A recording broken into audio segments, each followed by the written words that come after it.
Hello guys. आज सांख्यिकी basic में वीडियो 2 में है। हम 8 पॉइंट पहले बता चुके हुए हैं। 9वां पॉइंट है चर।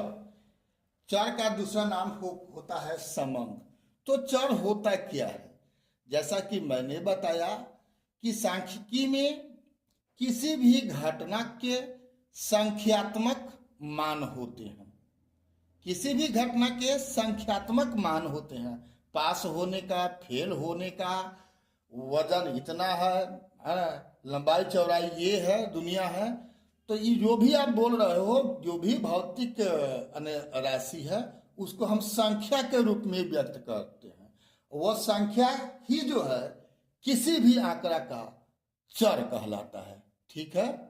ये बीजगणित वाला चर नहीं है जो केवल माने अंग्रेजी का लेटर होता है।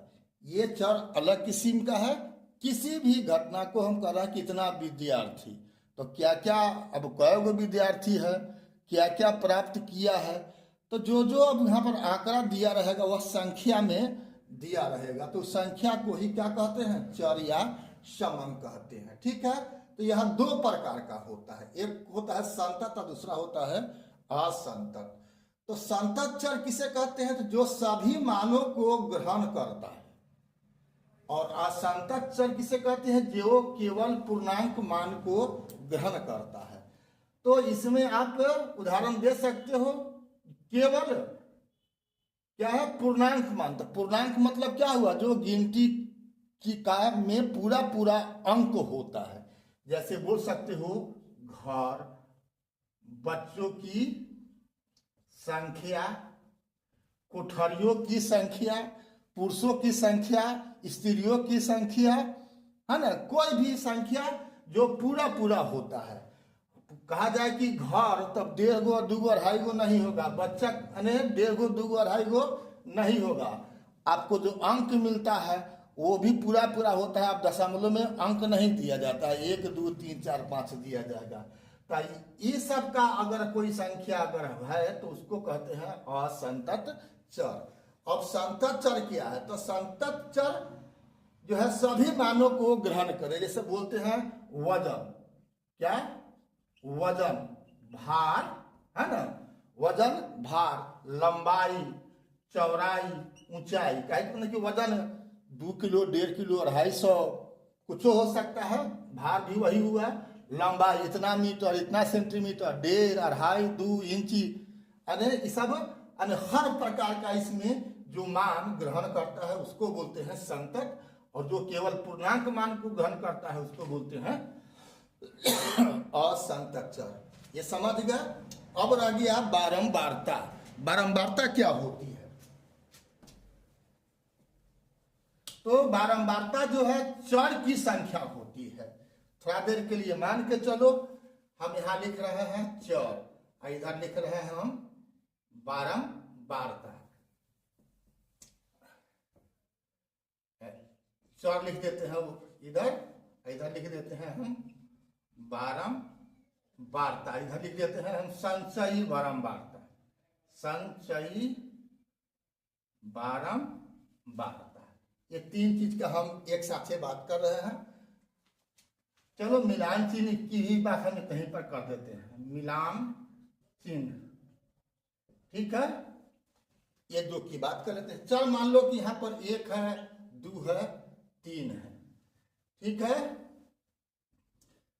तो चर 1 2 3 है, इसकी बारंबारता है। 1 मान के चलिए कि 5 गो है, 5 लिख दिया। 2 मान के चलो कि 3 गो है, 3 को लिख देते हैं। 3 मान के चलो कि 4 गो है, ठीक है। चाहे इसको बढ़ा देते हैं हम, 7 लिख देते हैं, ठीक है। तो अब आओ 1 5 है। 1 कहीं भी मान के चलो 1 2 3 4 5 6, सॉरी 1 2 3 4 5 हो गया। 2 3 का मतलब हुआ 1 2 3, 3 7 गो है। तो 1 2 3 4 4, 1 2 3 4 5 6 7 है, हुआ ना। 1 कै गो हुआ? तो यहाँ पर 3 2 5 गो हुआ, तो 1 5 हुआ, तो इसको क्या लिखेंगे, इसको बोलेंगे बारंबारता। 1 का बारंबारता कितना 5, यहाँ पर 3 गो 2 है, तो इसका मतलब क्या हुआ 2 की बारंबारता कितनी 3। अब 3 की बारंबारता क्या है, तो 1 2 3 4 5 6 7, तो यहाँ पर 7 लिखा गया। समझ गए। तो चरों की संख्या को ही क्या बोलते हैं, बारंबारता।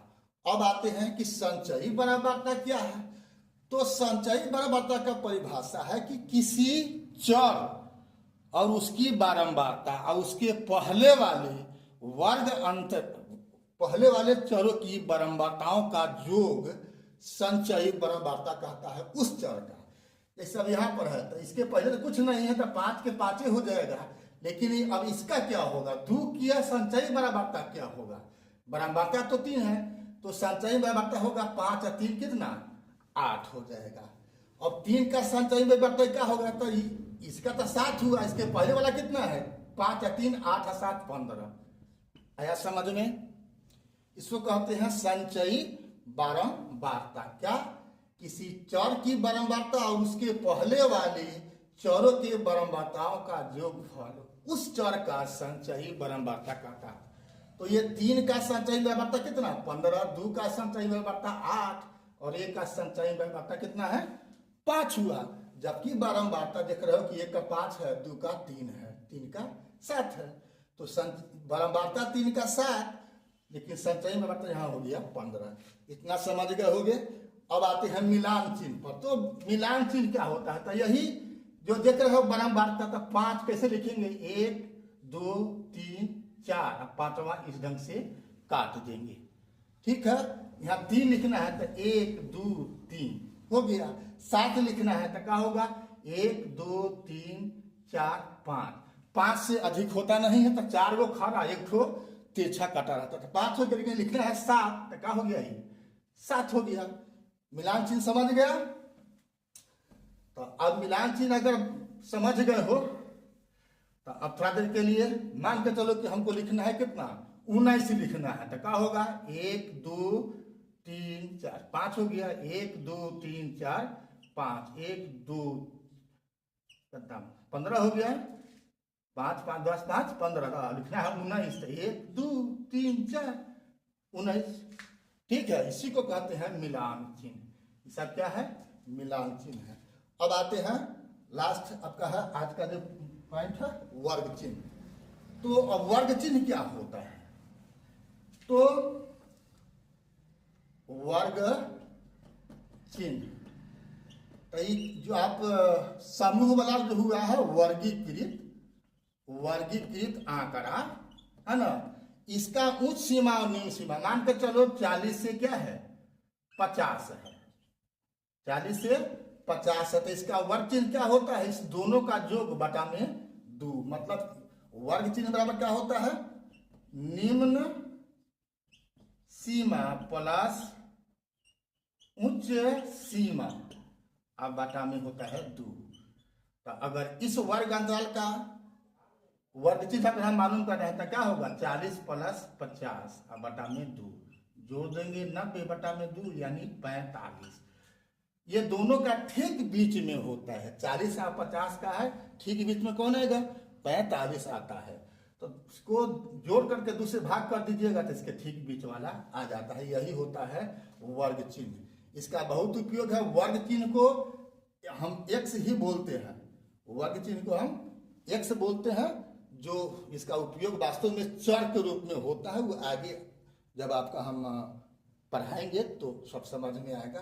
तो ये पारिभाषिक चीज मैंने बता दिया है, कुछ और भी पारिभाषिक चीज आपको बाकी है जो मैं फिर तीसरे वीडियो में बताऊंगा। बेसिक अभी जारी रहेगा। अभी तक फेसबुक इंस्टाग्राम पर आपने फॉलो नहीं किया है तो फॉलो कर देना है और यूट्यूब पर बेल दबा करके सब्सक्राइब कर देना है। फिर मिलते हैं अगला वीडियो में, तब तक के लिए जय हिंद, जय जगत, जय भारत।